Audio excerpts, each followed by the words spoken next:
Welcome and thank you for tuning in to Cryptids, Creeps, and Conspiracy. The following content may involve explicit language and materials, so listener discretion is advised.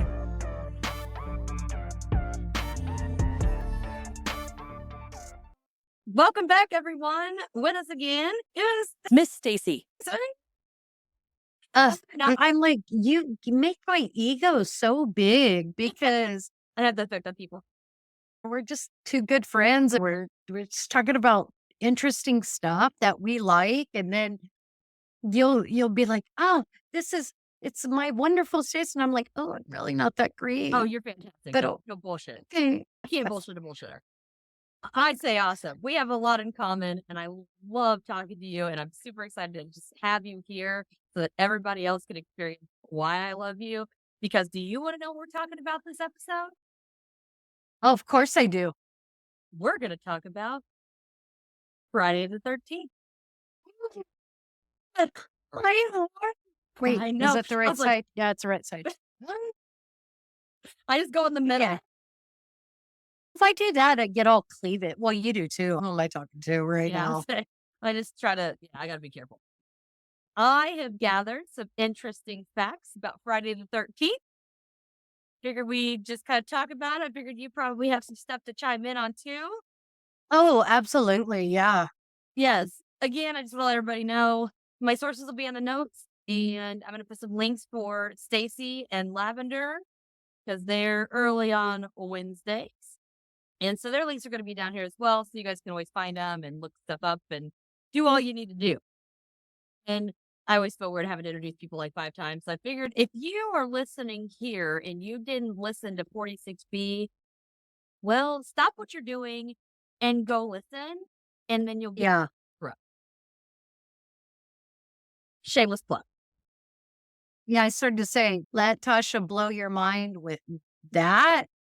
And then let her bring it back and just tantalize your brain with this one. Oh, yeah. As we all know, there are a lot of people who have a fear of Friday the 13th. Now, a lot of people say it started because of the belief that the Lord and Savior, Jesus himself, was crucified on a Friday the 13th. And also they say it's because Judas is how do you say it? Icarus? Yeah. That Judas was the 13th invite. He was the 13th person of the Last Supper, and he was the one that ended up betraying Christ. It goes way back. The fear is scientifically known as, here we go, friggatriscodecaphobia. Say that 5 times fast. And I'm going to break down the name, actually. So the meaning of the name, and so we have Frigg, and that is the Norse goddess of wisdom, and that's actually why they named Friday, Friday. So start there. Then Triskaideka is Greek for the number 13. And of course, phobia is phobia. Fear of. Yep. Fear of. Now, some people have just a generalized discomfort with the date. Some have a full-blown, just physical symptoms to the disorder. And some of these symptoms include anxiety or panic attack, hyperventilation, increased heart rate, the nervous giggles, which I get the giggles all the time. And I swear to Bob, there was just something standing right there and there's nothing there. Oh, dizziness, lightheadedness, refusal to leave the home, Agoraphobia. partaking in ritualistic behaviors such as walking around a room 13 times to ward off evil, which I don't really understand if you are afraid of 13, how that would be acceptable, but whatever. Hanging shoes outside your windows to ward off evil, and apparently eating garlic. I don't know what that has to do with it, but it was a list. Well, being a kitchen witch, garlic is a very powerful herb to use if you are trying to ward off, because it's a purifier. So it will purify your blood. It purifies your skin. That one. I thought that was because of the cross. But actually, the reason I think we have visitors, I don't have it on. No My kidding. neck has not been red at all. But I usually try to wear it whenever I sleep because for whatever reason, it seems like when I wear it, I don't have nightmares that keep me up all night. But if I don't wear it, I sometimes have horribly vivid and violent nightmares Mhm. where my spokes have actually woke me up because I was in the middle of a nightmare. And it was like they didn't know what to do and they're not all bad. One of them's nice. And it like grabbed my little foot, was like wiggled it, like, hey, wake up. And I was kicking and screaming and sweating and all this stuff. And I opened my eyes and there was nobody there, but they were just like, excuse me, wake up. And then they just left me alone. So Well, maybe because of that, your energy was off, and your energy since your energy attracts, so maybe your energy in that moment of despair, desperation, fear, maybe you were giving off an energy that they feared or that concerned them. because the night before that, I was screaming bloody murder in my sleep and woke myself up. I scared myself because I was screaming in my sleep. I've done that. And then the night before that, I was having nightmares and I woke myself up because I had a pillow and a blanket. I was throwing the blanket, and throwing the pillow and just kicking and sweating. It was bad. But it's okay. Anywho, garlic's the thing. Yeah, because it's a purifier. Do you use garlic? What do you use garlic for in a non-cooking perspective? You Traditional cooking. can, in traditional cooking Oh my gosh, your or dog's not. head like popped up in the picture. Like just for a second, he was just like, and then he went down. It was just so cute because it's like all of a sudden you just had a little puppy over your shoulder, and then he just went back down. Come here. Come here. The Gomez to my Morticia. Yes. And wait, I think Lily's out of the room. His sister's Lily Munster. Oh, I'm telling you. See, this is exactly what I'm talking about. My cat's Morticia. See? Yeah. I So what were you asking for? Regular? From a paranormal or spiritual standpoint, what do you use garlic for? Because of how potent it is, kind of like an onion. When you smash garlic, it gives off a mist. It gives off an essence. Okay. That is why you'll get the smell. And a lot of people that like garlic in their food, that's right when they get that scent, that salvation, that, and I don't mean salvation like being saved. I mean like salivating is Salivation. because, thank you. I got you. Because they know it's coming and their olfactory system already knows it's coming. Yeah. So it gets excited. So if you use that as a purifier of the air, you can roast garlic and put garlic and sage together. And not only will that cleanse the house of whatever is there, it will add an extra like spiritual coating capsule to keep anything from coming in. Garlic can be used in a binding ceremony. And again, because of its essence, because to a weak-willed person, garlic is too strong. So they don't enjoy it. I'd eat it and everything. Give me some garlic cheese, horseradish cheese. Horseradish is another form of a clarifier as well. I can't handle that though. That's gross. I love horseradish. I love Loves it. wasabi. So I'm just picturing that you take this clove of garlic and you pull the thing off and you get your little kitchen knife. You're going to crush this thing, right? And I'm like, you crush it and its spirit comes out. Like it's like the garlic goes, oh, I thought that was funny. Well, that's that's a good way to explain it because that's basically what's happening. So what is like a spiritual warrior in the garlic? Okay. Like he comes out with like full chain link and he's like on his horse. Maybe. I am because of my belief. Well, my belief system, all of my heroes are the goddesses because In Nordic mythology, Greek mythology, the goddesses are always the strongest. They have to endure the most. And especially like with demigods, the goddesses that do not mate with humans, their counterparts do. So the gods will and create the demigod. Well, who has to raise them? Yeah. The goddesses. And so in my mind, it's the way I was always taught is you release the essence goes out like smoke, kind of like sage smoke, and it goes out and it fills your whole environment. So it basically encapsulates you to where nothing can get in and take over your soul. Also, garlic can be used if you take it in the raw, garlic, the wasabi root, ginger root, anything, horseradish, any of those that causes any type of nasal emptying or any emptying in your chest, any pulmonary, Yeah. it and capsaicin does too, but it doesn't work the same. But anything that makes you eliminate germs is also seen as a cleanser. So if you take superstition, let's just use the number 13 as a superstition.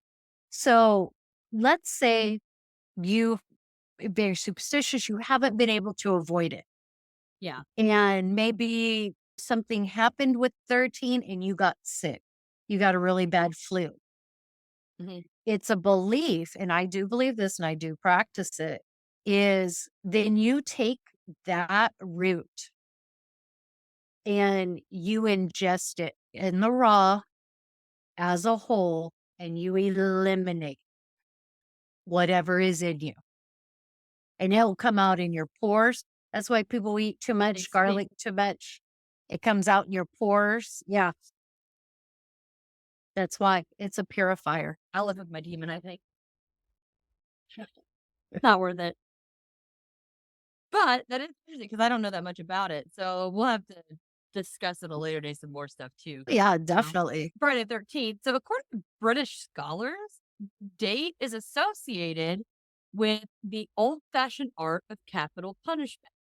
So Fridays were referred as the day of the hangman or the noose, since most of the public hangings were conducted on those days. And fun fact, there were exactly 13 steps on the walk of death to the gallows. So if they're not just coming back and just really going heavy on it, here's another dose of it. Also, too, the noose. This is kind of how they determined how somebody would die in a hanging, is that the noose itself was 13 inches around. So if your neck was bigger than 13 inches, then it would break your neck as you fell. But if it was less than, it would suffocate you until you fell, until you died. When you fell, Okay. you would either asphyxiate or it would break your neck. Like, I've been making bets. They did. Okay, I so would that's do it not 100%. I was gonna say, so that's not even a joking thing. They did. And I that's would. why a lot of public punishment, capital punishment, was carried out on Fridays because they would have a festival throughout the whole they would do the hanging, they'd have a festival all through Friday and Saturday, then they'd go to church on Sunday and be resolved of their sins. I'm horrible. My degree was in psychology. And I worked with sex offenders, and I can't tell you how many times I sat there Yeah. behind my desk thinking to myself, if I could just put You out. 22 through the front of your head, the world would be a better place. No, I think you need to do it in public so people see. I do. I honestly think that was Yeah. one of the reasons why we didn't have a lot of the crime that we did at that time, because you knew. Bob walking around missing his right hand. Oh, he stole something. That's right. Mhm. That's right. Now- And you're lucky if you didn't die from an infection. Exactly. So I don't know. I'm old school, but it happens. What I thought was kind of crazy is millions of people worldwide suffer from the fear. I kind of gathered that, but almost 8% of the United States population has it. That I thought was a little high. I didn't think it was going to be that many people, but it kind of puts into perspective. Now, That's why hotels don't have a 13th we'll get button to for that. the 13th. Some people have kind of calculated that we lose $900 million on every Friday the 13th because people are too afraid to work or travel. And it's so bad that even the airline suffers losses. Like every Friday the 13th, they lose it.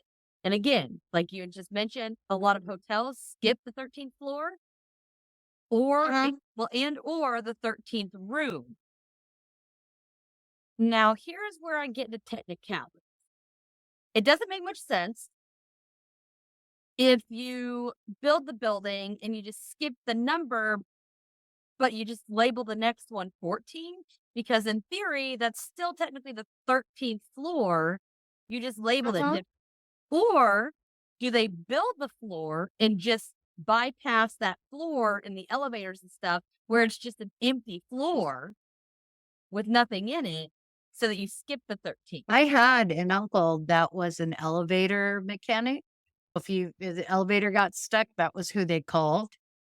And he worked a lot in like Reno and Las Vegas and resort type of he was flown out sometimes he would be flown out to Florida to do something with the Disney hotels and stuff. Oh, nice. And he said one time, because we were talking and laughing about it, and I'm Portuguese, and in Portuguese culture, we do a lot of everything with food and drink.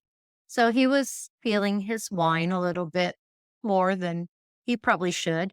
And he straight up said every hotel in the world has a 13th floor. But because of how cheap construction companies are, they just don't label it. So there technically is still a 13th floor, or they'll have it as a storage area. So there will be a 13th door, a 13th corridor, a 13th floor, and it'll be just for storage. That's so cool. Have you heard of the elevator game? I watched that movie, actually. It's pretty cool. I'm wondering if the floor, I haven't looked a whole lot into it. It gets a little confusing. If the floor you end on to start this whole weird stuff, if that is in fact the 13th floor. Oh, there's still paper. So maybe that is? Okay, so he's telling me it is. I don't know. Or maybe there's 13 steps. I don't know. Oh, step on a crack, break your mama's back. Yeah, right. How many people actually, I know I did as a kid until I got Mine to a was just point my where I just, OCD. I didn't want to have the crack because I felt like I could feel it through my shoes.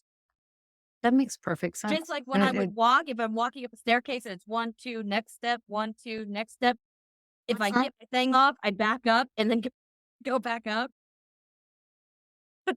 See, that's me and escalators. I'm terrified of escalators because I got my pants caught.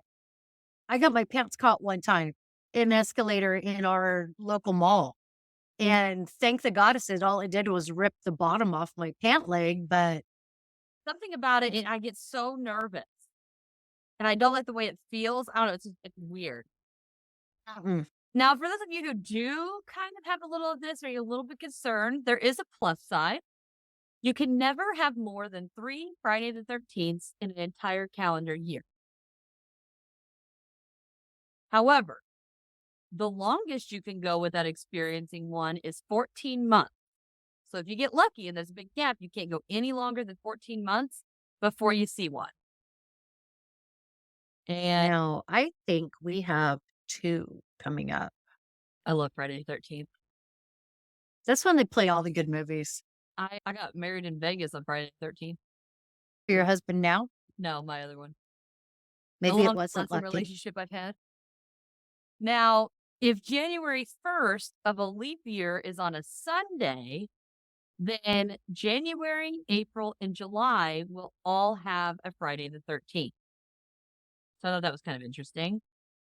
And if you're in Italy, it's not Friday the 13th that's a problem. It's Friday the 17th. that you don't like. Right. And I think, and isn't China number 9?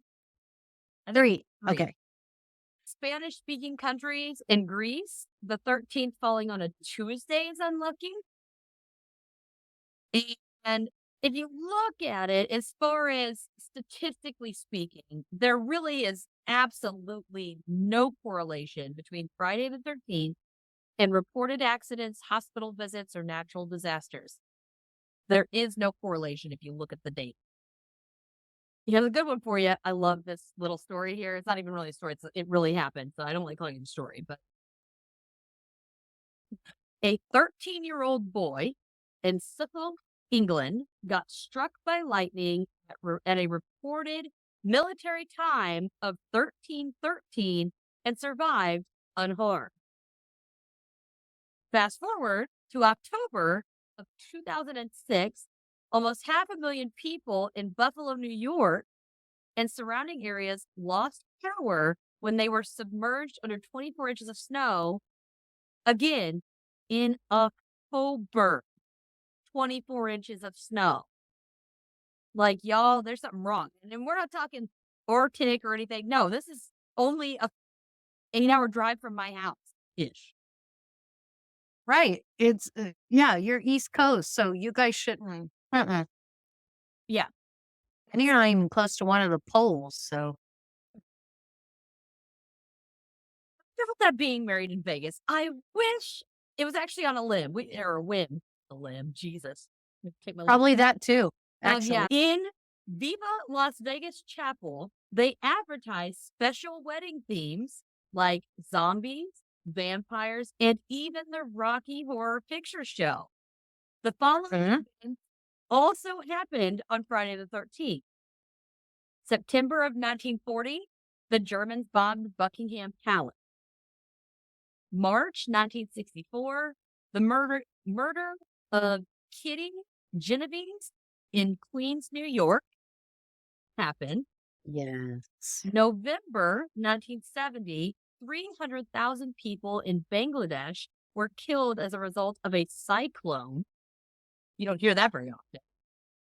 October of 1972, a Chilean, that's so weird, Air Force plane mysteriously vanished in the Andes. In 1996, Tupac supposedly died. He's not dead. People I don't, you know what? I don't care what anybody said. Wait, you know what? You and Lev and I should truly do an episode and talk about the Biggie Tupac conspiracies, because I don't think they're dead. Oh, I don't know enough about it to have a theory, really. January 2012, Costa Concordia cruise ship wrecked off the coast of Italy, killing 30 people. Those fearing this day feel absolute terror in 2029 because it is predicted that a large asteroid will pass by Earth less than 20,000 miles away, allowing it to be seen without the use of a telescope. Can you imagine? It's Friday the 13th, and you see an asteroid, just watch it go by. Yeah. 20,000 miles. That's that far in space terms. No, and oh man, can you, okay. So, you're probably definitely not old enough for this, but Halley's Comet. I know Halley's Comet. Well, I know you know it, Oh. but like I saw it. But could you imagine it? Halley's Comet like burned up the sky when it went through. Can you imagine? That asteroid's going to do the very same thing. Yep. And if it doesn't knock us out of our orbit, it's going to be so damn cool to see. In 2029, so 5 years, October 13th, 1989, is considered Black Friday because of the mini crash of the stock market. Babies that were born on Friday the 13th in England used to all be placed on Bibles after birth to attempt to ward off any bad mojo that could happen. Yeah. This day was named a National Accident Day in Finland in 1995. How funny is that? Well, okay. Did you know that it was also on a Friday the 13th that Trump declared a national, what was it, emergency for COVID? I didn't pay attention to that. Yep. 2020, Friday the 13th. Anybody out there, you got the phobia, you got the fear, you're in luck because guess what? There are things that you can do to get yourself through and maybe even over your fear that day. So you can research and know all the facts about the phobia so you understand sometimes what's driving it. Sometimes if you understand why you have the fear, that's the first step in trying to get past the fear. You got to understand why you're being triggered. Also, remind yourself that shit luck can happen any day and not just on a specific day. You might win the lottery on Friday the 13th and then get hit by a bus the next day. You never know. If we all knew it, well, I can't say much because there's some stuff people know beforehand, but we're not going to get into that. Now, also to keep in mind, the added nerves and anxiety that are caused by the phobia can actually increase your nervousness and your anxiety, which can actually lead to unnecessary mistakes. You're so consumed by this fear and this day that you're looking for it. So something that you might not have thought of the day before, you stub your toe and you're just like, oh, I stubbed my toe because I had this stupid whatever in the way. But on Friday the 13th, you're like, oh my gosh, I stubbed my toe because Friday the 13th. Now I'm going to go down a flight of stairs and break my neck and die. Or Self-fulfilled prophecy. Yeah. And some people get so worked up that the physical symptoms they have, you can shake, you can get lightheaded, you can get dizzy, you're more likely to fall and stuff like that. So just be aware of that. Also, talk to a healthcare professional, a family member, or some friends because sometimes they can kind of calm you down. They can put things into perspective, sit with you, maybe kind of keep your mind busy in the process, and just kind of get through things. Now, they also have neuro-linguistic programming or NLP, and this is a psychological therapy using language to assist people in changing their thoughts and behaviors. So I think of it kind of, what do they call it? The behavioral therapy or cognitive therapy. Oh, cognitive. Yeah. Cognitive. I've done some of that. It actually is quite helpful. So it is an option. Some people have even used hypnotherapy to help with their fear. There's a specialized center in Vegas, of all places, that helps people overcome this particular phobia. A whole institution just on helping people get past it. Stacey, what are you afraid of? Snakes. I love snakes. Hate them. I don't like spicy. Hate them. I don't like spicy. Oh, so, Ugh. okay. Unless the spider is so big that I can stare it in the eyes, it doesn't bother me. But bugs must die.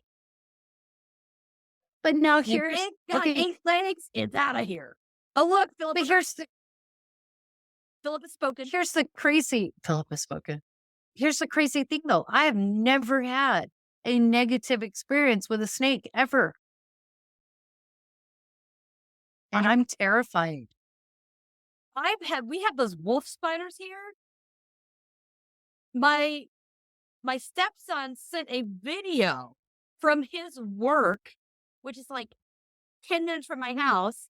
Shit you not, the spider was bigger than the palm of my hand, and it was just crawling. Huh? And I was like, nope, kill it. Like, I won the set of a quarter in here the other day, and I squealed like a little biatch and made my husband come out here to get it. But by the time he got off the couch to come out here, it was gone. Well, I dated a girl that was in the Air Force that did 2 tours in Iraq. When they say the giant camel spiders, and people are like, oh, they're not as big as they. She took a picture of one and it hung up with her honors and stuff. But She had her boot. Here's her boot, and here's that damn spider.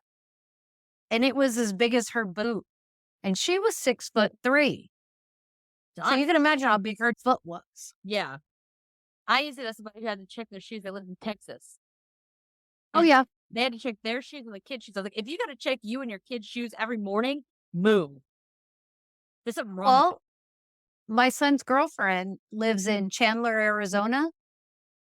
And she will stuff her shoes with socks all the way to the top part of the shoe because of scorpions.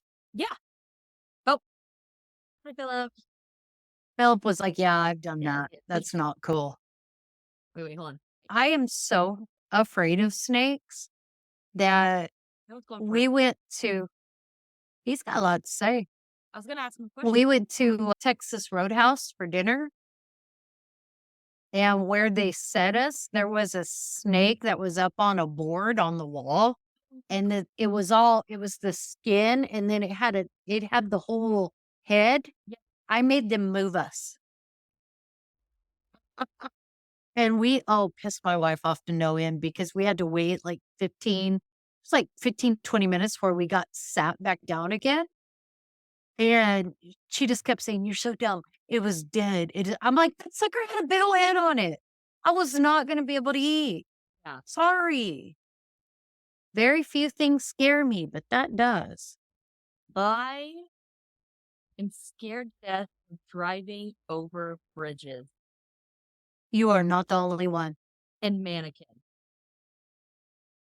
It's never a mannequin. Like going to the store and there's a man and people in I can't do mask. Can't do it. I can wear a mask, but I don't. If I can't see your face, I want nothing to do with you. Okay, I'm going to take just a guess and say childhood trauma. No idea.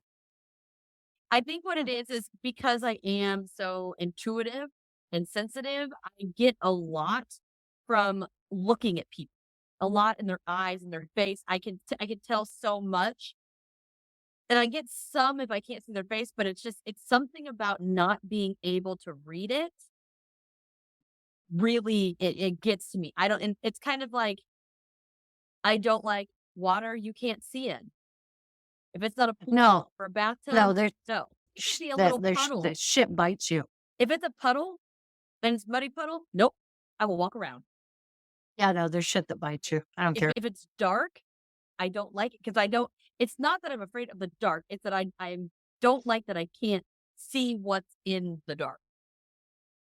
That's what your fight or flight or freeze instinct doesn't know how to react. Because if you're walking around say it's 11 o'clock at night, you're walking through downtown Disney or something, and it's all lit up, you're okay because you're getting that empathic feeling from somebody, but there's enough light in the area, in the environment for you to see and be able to decide what you need to do. Yeah. But in a mask or in pure dark, you don't know how to react. You don't know what's going to happen. Yeah. Like even people like Mickey Mouse, speaking of, nope. Goofy, any of those, nope. I want nothing to do with you. I can do the princes and the princesses and all of that. That's fine. But you bring those motherfuckers at me, I'm like, nope. I'm like, you stay the hell over there. Yeah. I want nothing to do with you. I did dance with Mickey at Disney. I was surrounded by people, but that was about it. Well, and also, too, if their handler is there, it's usually a pretty safe situation because if anything happens to Mickey or Mickey does something, the handler can intervene. Yeah. And I got so razzed about this. We took my niece and nephew, and they were real little. They're in their almost 30s now. And there was Donald was walking around with no handler. And the actor would put his hands out and then he would waddle like a duck, waddle over. But the minute that the actor, and I can't say the gender because you don't know, but the minute the actor would see a small kid, that was a little bit away from its family or a little bit away from an adult would beeline toward that kid. And I about punched Donald in the face I because would. he kept touching my niece. And finally, I went over, and she was 7 at the time. So my nephew was 9. And I went over and I did like one of these kind of spin moves Yeah. and put her behind me to where my mom was. And I leaned over and I said, "You motherfucker, if you touch another little kid in my presence, the world's going to see who you really are. Yeah. Stop touching my kids." And Rough after that, year. well, yeah. And after that, Donald did not come out without his handler. Good. It's just some of the stuff they have is just so crazy. And it's just, I can even be in my own house. I can be in my own bedroom. And if the lights are on, I'm uncomfortable. Just because I don't know. I just can't.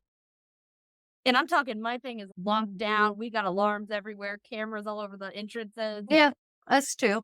But I still, I, oh, yeah, it's understandable though. Especially, okay, so going back to your driving over bridges. So I worked with a psychiatrist. His name was Dr. Les, and he could not or would not drive the 10 freeway in SoCal because of all the overpasses. Mhm. And I we get had to go super nervous. we had to go to a conference in San Diego that took us 7 hours to get to because he it was back when you could put MapQuest, and when you would Right? print out, yeah, and it would say avoid tunnels, bridges, tolls, all that Yeah. crap. Yeah. I'm not surprised he didn't have us in Mexico before we got to the conference. My thing is it doesn't matter if I am 100 feet in the air or if I'm 3 feet over a creek. It does not matter. I have on my keychain, I have one of those window busters and a seatbelt cutter. I've got one in my car. They're everywhere. And I had this dream that was so real. And I've actually had more than one dream, and they're very, very vivid and feel very real. And a lot of Right. times it's usually like me and my kid, and something happens on the bridge. We get turned over or whatever, and we can't get out. We can't get out. And no matter what we do, or I can get him out and I can't get out, or I can get out and he can't get out. So it's just made me very like hyper aware of the situation and try to do everything I can to not allow that to happen. I have a recurring dream. I'm in the driver's seat and I don't know who's in the passenger seat. It's somebody very close to me, but it's not like I can look and see who it is. And I've gone in this dream, I go where we take an on ramp too fast and I soar off the edge. Now this dream is so realistic. I can feel the pressure in my chest of the seatbelt and then that sensation of falling. Oof. And I wake up every time just blood curdling screams because it's so real. Yeah. So other than snakes, have you ever had any fears that you were able to overcome? Yes. No? It's like what like I heard, yeah, whatever earlier too. So one of my greatest fears growing up was of men. And it was, which is funny because my abuse was not by a man, but I feared men. And I think it started when I was 11 or 12, because by the time I was 12 years old, I was my full height. I was 5'6", and I already had a double D Yeah. chest. Yep. So I, at 12 years old, looked like a grown Grown adult. ass adult. Yeah, Yeah. you too. Yeah. And I grew up in a small town and I've never been in the closet. So I was always open about who I was. So I can't tell you how many times that I got the threat of, I'm going to set you straight. That was always something I would hear. I'm going to set you straight. And I avoided doing business with men. I avoided having medical personnel as men, anything. Mm-hmm. I did not want anything to do with men in any way, shape, or form. And then my sister had my nephew, and I was 22 when he was born. And I told myself that little chubby cheek baby was going to grow up to be a man. Yeah. And I could either fear him or I could teach him. Then I ended up with a son. And the desire to teach them to be good men, I had to teach myself to not fear men. And it was rough. I'm Yeah. not gonna I was in so many situations where I would step back and just say, you know what, I can't do this. But, and especially if you have superstitions, let's use 13 as that superstition. You have to go deep within yourself and find a reason that is strong enough to overcome it moment by moment. You're not going to overcome it all at once. Yep. But let's use 13. Let's say you have OCD, you go to lock the door and you notice that the lock clicks and it clicked on the 13th try. So you have to dig down and find that about you are the cutest little ginger. Okay. Hello. Hello, big kitty. Oh, hello, big kitty. You have to dig down into your reserve and you have to find that positive reason as to why you either unlock it Mm-hmm. and do it again, or you do it one more time and you get it to 14. Yeah. You have to find whatever it is in you that is stronger than that fear. And it's never going to be easy, and you should never do it alone. Yeah. It gets really hard. When I was a kid, I did a stint in Kansas when I was under 3 or 4, maybe. Oh, wow. We all know how the weather is in Kansas, right? By the time we made it back into Indiana, when I was like 5 or 6, I was absolutely petrified of thunderstorms. I would shake and get sick. If it even thunder, I would curl up in my bathtub with my pillow and blanket and sleep in the bathtub until I was 18. I mean, I was any thunder, the rain I could handle, but if it was lightning or thunder, I would shake and get nervous. It was not good. And then I had my son, and at first all they do is shit, eat, and cry. And so he didn't. Pretty much. And when he started to get to be a toddler, one day when he was little, I remember there was a storm and I panicked. And at the time, we lived in this huge 3-story house and the basement was finished. It was basically an apartment down there, bathroom, shower, the whole nine. And it was fantastic. But if it would like I freaked out and I brought all of us down and me and him sat in the basement where there's no windows. There's nothing. It's barricaded. And he looked at me and he's like, "Mommy, why are you scared?" And then I'm like, "What?" And I just didn't think about it. It's just like, to me, it was just an impulse. And I was like, "What?" And he's like, "Why are you scared?"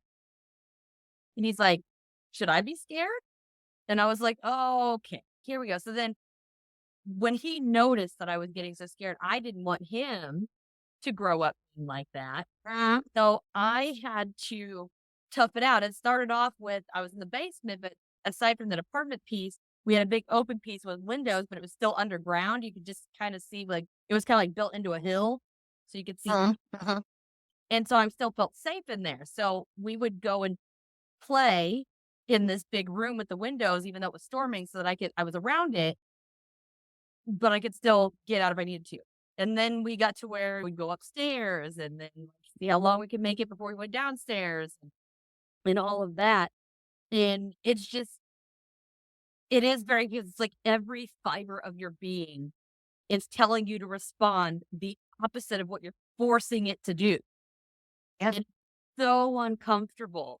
But now, just a few weeks ago, here we had horrible as there's a funnel cloud right above my freaking work.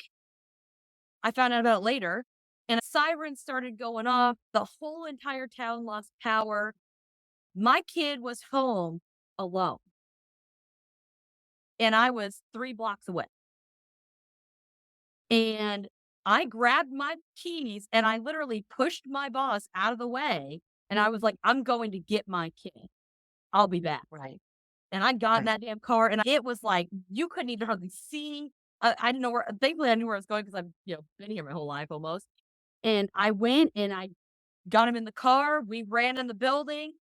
But I was like, I'm not going to leave him alone. But I was like, the fact that I went out, didn't even hesitate. I grabbed and ran. And I was like, I'm going.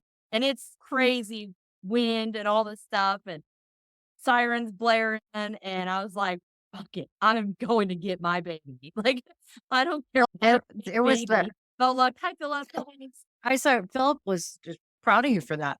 That's what I'm talking about. That's that core strength.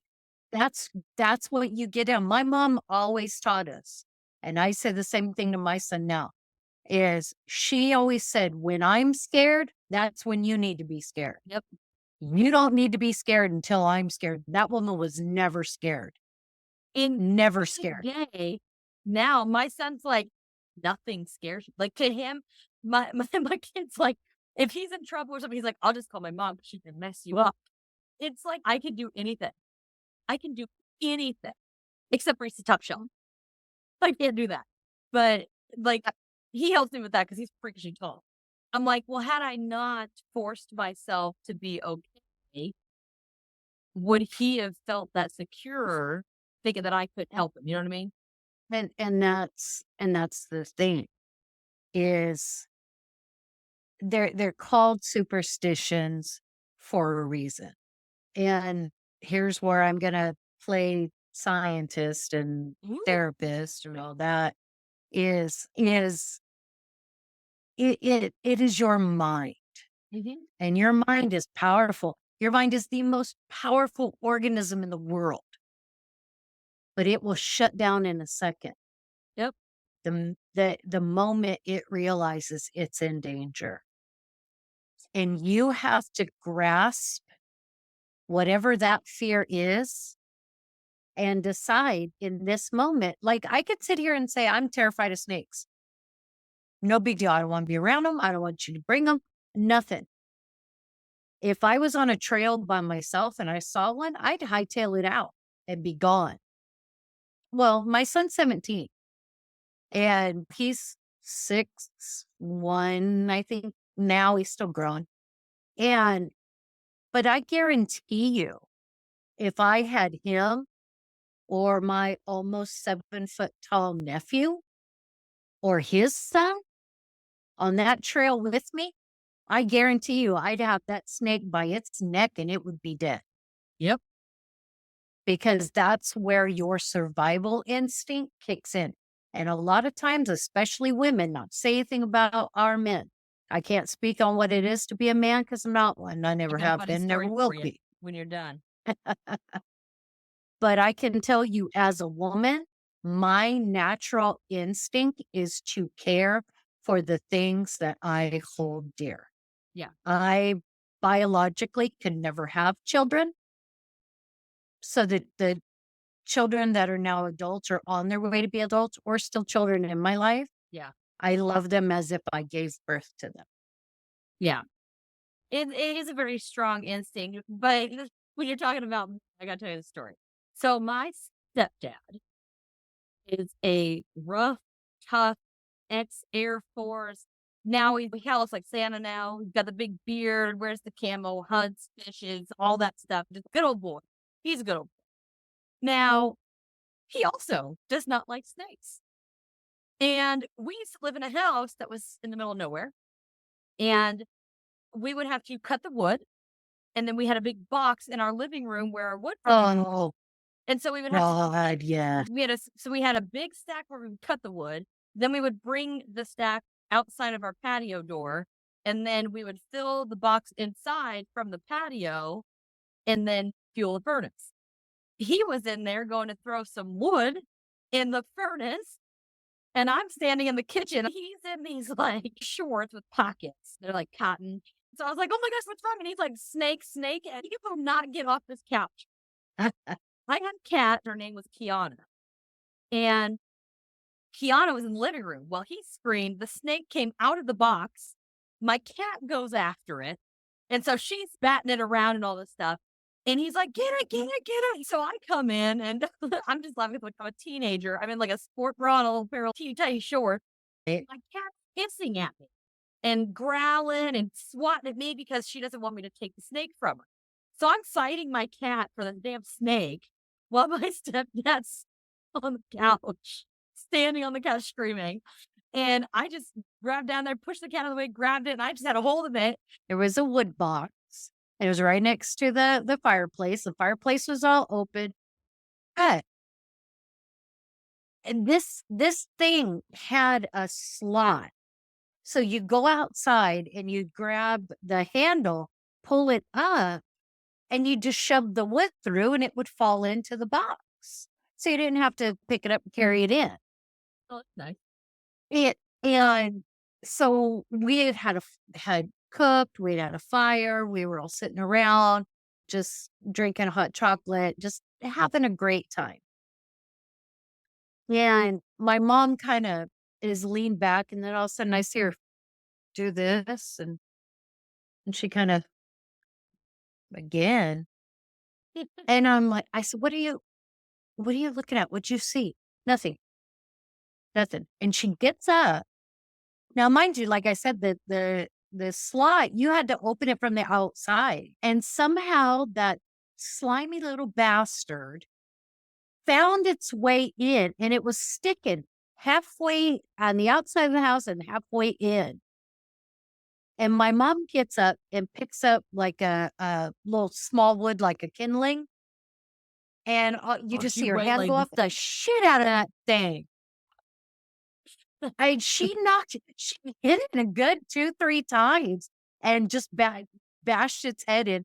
Then went outside, took it out from the slot and tossed it out wherever, come back in. And I'm sitting there white as a ghost. And my mom's like, oh, did you see our visitor? I'm like, no, I didn't. I did, but I'm like, when everybody went to bed that night, I took duct tape and duct taped that fucking thing shut. What it probably was is it was probably either wrapped around a piece of wood or in one of the crevices, and it might have just fallen out when you tossed it in. Probably. We weren't having it. Probably. Yeah. But I was no. And I was 31, 32 years old. No, because I'm sitting here alive. That's how that's never happened. Philip liked that one too. Philip's like, go ahead, crossover. I did drive through New Hampshire. I went with a friend to take her daughter to New York to go to college. Mm-hmm. And we drove through, so it was fall. We drove through New Hampshire. And I look out the window and then I just and then all of a sudden it occurred to me what I was looking at. We were going through like a wooded part of the highway. And there were trees on my side, on the passenger side. It was a whole other freeway on her side. It was spider webs had completely encapsulated the tops of the trees. And then you could see black dots. And I looked and I said, stop the car for a minute. And she's like this. No. Yeah. Nope. I said, just, I think I know exactly what you're, no. And she wouldn't. And she white knuckled that. And I'm like, I just wanted to take a picture with it. No. Yeah, there's no way. I'd be like, we will drive straight into hell before I let you get out of this car or stop this car for a picture. And I was in the shower and I was washing my hair and I was like, scrub Devin, and I opened them And I look over and there's a huge like wolf spider in like I have 2 layers. I have a clear layer and then the decorative layer. And it Yeah. was in between the layers. I screamed like a little biatch. And then I waited and I took the sides and clapped and thought I squished it. I was beating the hell out of it. And I let go and the fucking thing fell and it wasn't dead. It started crawling from the bottom of the shower. Oh my gosh. I was like butt naked, suds in my hair, and I was running out of the bathroom. I was going to say, did you become projectile? So I like was, yeah. Yeah. Thank Philip. I'm glad he was playing. So Philip he loves our misery. I he can just actually tell. really, he's a jokester. He likes a lot of humor. That's good. Yeah, Yeah, he does. that's okay. That's why he likes Kevin. Yep. Kevin's very funny. And I think that's why. And what's crazy is it wasn't just when Kevin was recording with me. It was, we were doing a live and Kevin came on. And as soon as Kevin showed up, it started going off. Well, it goes off every time we say Kevin. Talking about Kevin, can we just plug his hot sauces? Oh my gosh, yes, for sure. Kevin is the host. There's again. See? Thanks, Philip. He does Where the Weird Ones Are. So he's been on my show before. We talked about the Wendigo. And he has this line. I am so excited because I think he's going to be at CryptidCon selling his sauces, I think. And Is that next year? Next April? no, November of this year. Oh, I was going to say, I've because already got whatever it tickets. is I'm going. Yep. All right. because I started to say, whatever it is that you guys go to, you and Lab go to in April around her birthday. Paracon, yeah. Paracon. I'm going to be there. Oh, I'm coming out I'm going next year too. Yeah. I'm going to see if I can be a vendor. I don't know. We'll see. But I'm going to see anyway. if I can be solo. Well, Kevin, Where the Weird Ones Are, and I'm pretty sure it's going to be a CryptidCon, and I am trying my best to save up money because I want to buy all of them. He has what's he called, weird sauce. So he makes his own hot sauce with ingredients that he's got. Like I saw him out in the field, a video of him picking his blueberries for his blueberry hot sauce. Yeah, And he's blueberry hot picking sauce. by hand. He uses all natural ingredients and everything in it, and I'm so excited. I've actually been talking with him about maybe getting my own labeled sauce. Maybe. We're still talking about it, but I wanted to do something that was like a ghost pepper. But seriously, go to Kevin's website. You can find his website through his links on all the social media. And you can go and look up weird sauce because it looks amazing. I've heard nothing but great things about his hot sauce. So seriously, go check it out and buy some. I'm going to get some too. And I might actually eat some of it. As soon as I get it, I'm going to be eating some and putting a video out there so you guys can see me eating it. Oh, you'll never see me eating it because I have a stomach that doesn't even handle Taco Bell's hot sauce. Oh my gosh, it's like nothing. Well, here's another thing about plugging his sauce. The wide variety of things you can eat it on. Yeah. Is it because think about A1. What is A1? It's beef. That's all you can really do with A1. Yeah. Yes. Everybody that I've heard that have his sauce and eats his sauce, they said that you get that nice subtle heat. It's just enough to enjoy it, but it enhances the flavor of whatever food you're eating it on. Yeah. It never overpowers it. He's got blueberry. He's got lemon. He just had the new one that came out for Down the Rabbit Hole. I can't remember what he had in it though. But I'm really interested in blueberry and try that. So the flavor that I had was I wanted to do like ghost pepper honey. Oh, yes. Okay, here we go. Merch. Weird sauce. He has. So you guys just go to Where the Weird Ones Are podcast website, and he has hot lemon squeeze, blueberry heat, green apple sizzle, and down the rabbit hole. Yeah, I'm super excited. I cannot wait to try them. Seriously, they're only $18. Yeah. They're only, and you're supporting one, you're supporting a dad. Two, you're supporting a small business 3, you're supporting an entrepreneur. And 4, you are telling this guy that what he's doing not only is valid and appreciated, but desired. Yes. And for me, one thing that I think is so great about his sauce in particular is because he only uses the natural ingredients. You're not going to find all that nasty crap in it and stuff like that. Like it's going to be hot, but it's going to have flavor. And that's what I just cannot wait to see. It's gonna be like Kevin's hot sauce. So I do want to just let everybody know real quick, along with Stacey's links that I'm gonna put down below and my links that are gonna be down below and the sources, I will go get Kevin's website for the sauces and I'll put that link down there so that you guys don't have to hunt for it. Just go down to the description and click on it and it'll take you right to the sauces and I will give him some tags whenever this episode comes out. So that way he'll be on the stuff. So you could just look at my post and then go straight to his profile. Again, Stacey, thank you so much. I absolutely love being on with you. I can't wait to see you on more lives that we have on Studio Sinister. Oh, definitely. Shout her off too, because we haven't given her a shout on this episode yet. So Studio Sinister YouTube channel. Thank you for letting me spend the afternoon with you because of all the wonderful things you've said about me. Let me say a couple about you because truly you are one of the most interesting, just ingenious people, charismatic people that I know. And I blame it on your red hair. It's the But I'm black because my lights are the way they are. And you can't really tell that my hair is like super orange. But if I go out in the sun, I look like a freaking pumpkin. oh yeah. Yeah. And like I was telling a friend of mine, I was telling her about you because she is wanting to learn more about cryptids and stuff. And so I told her, I said, look, 2 people you need to listen to is you need to listen to Natasha. And in fact, actually, BJ, you better return my damn shirt. She's got my cryptid shirt, cryptid creeps.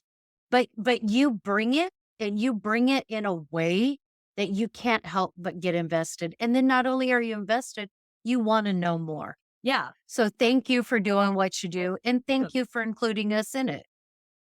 I always have a blast. I think it's really nice to have people on that. I don't want to have like that stick in the mud. This whole thing is me. All of it is me. I am the only hand that touches everything from the designs on the merch to the website. All of that has been my own 2 little hands. Yet I am going to be almost at 50 episodes soon. And Wow. I have only done 1 solo, and it was only because I wanted to try it to see if people liked it. No one ever gave me any feedback, but I have been so graced with everybody coming in and having a very interactive episode. Sometimes you get into some where you're listening and it seems like the chemistry's not right, or somebody doesn't really talk a whole lot. The person pretty much does all the talking, but they don't really bring any ideas. And one thing that I like so much about the people that I've had, and you in particular, is we are very similar. I think mentally and from our viewpoints as far as what's possible, we kind of have a lot going on that's in the same bucket. So it's really nice to kind of get those juices flowing because we kind of, instead of it being idea versus idea, we're kind of like idea and then it's compound. We're like a combo here. And it just builds and builds and builds into something you can see both sides. I like to keep it open. And I feel like that's one thing that's so great about having you on here is that we can go both sides, either skeptic or believer, and not necessarily commit to one and be overly zealous about it and poo-poo the other. We like to get into what is it, like dissect it, analyze, see what options are there. And that's just awesome. Well, and that's what I was going to say. We're having conversations with you is we can have a topic and maybe some of the ideas of that topic just are so far-fetched you can't even believe them. But there's others that are just, there's too much truth. I was on with somebody and I kept going. We were doing cryptids in their area and whether or not I believed in them, and I would take a tissue, I'd be like, throwing a flag on the flag. Oh. Philip liked it. And I get a lot of activity with you on here too. So the last few that I've done, it's been cricket. They haven't wanted anything to do with it. And you have gotten Philip and one of the kids into this. The kid just tickled me to death. And you know what, Mama Kim showing up tells you that it's okay. Yeah, I'm still here. I know that you love me. Hi. Well, and what's the what's the 3 things that gets a woman out of bed the quickest? The word mom, A dog a puking. cat puking on the bed, or a No, dog just a puking dog. on the carpet. He's still going, man. This is going strong. We're definitely putting Well, some Philip, clips up. I started to say, "Well, thank you so much for showing up because you made this a lot of fun." Yeah, it happened, but oh, see, you're welcome. There you go. Thank you. Thank you. That's so funny. He's been very interactive. Alright. Actually, both of them. So sometimes they'll line up, but they aren't like super interactive. But I've just Philip a lot of time really is pretty interactive. He likes to answer Uh-huh. questions and do that kind of thing. And sometimes the kids do, but the kids usually want to play more so than answer questions because what kid Mhm. doesn't? You can't be anything but. From my door, but I see them here. Like my screen door was making like it was wiggling. Yeah. Find her too. Don't forget, again, check out the links, check out the description, check out the links that I have in the description if you guys want a little bit more details or anything like that. Or you don't believe me, well, read it and weep, suckers. But again, also give Stacey some love. Which with the gift 666 suckers. Okay, leave off suckers. Just go, share some love, like, subscribe, do the thing, give them listens, help everybody out because we're a community here. I am part of a community. I like to think we're all one big happy family. Yep. Maybe slightly dysfunctional, a little weird. We're all a family of big black sheep. So until next time, everybody, Good night, or goodbye, or good morning, whatever. whatever tickles your fancy, wherever you are in the world. See you. Thank you for listening to this episode of Cryptids, Creeps, and Conspiracy. If you wouldn't mind, please take a moment and rate and review the show wherever you're listening. I know it might not seem like much, but it greatly helps the show by allowing us to be found more easily when other listeners search for us. If you have a chance, head on over to www.patreon.com/cryptids, creeps, and conspiracy and become a patron. Members of the Big Show tier get bonus materials, personalized shout-outs, access to the private Discord server, and video versions of episodes, both regular and members only, that are raw and unedited. So they're always a good time.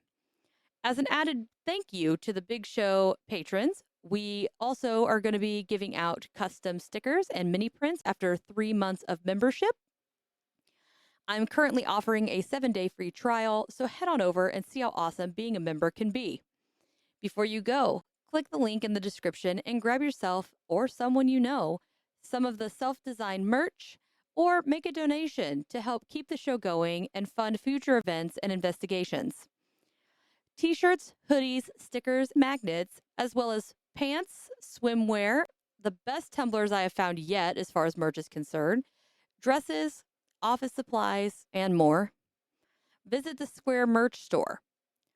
You can also follow the podcast on Facebook, Instagram, X, YouTube, Threads, and TikTok.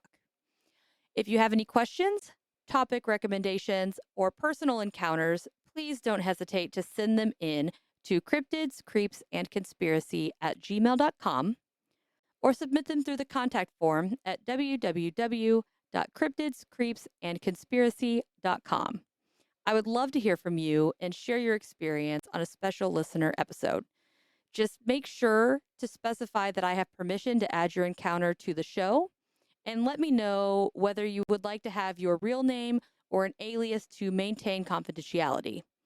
Thank you again so much for all your support, and I'll see you next time, my friend.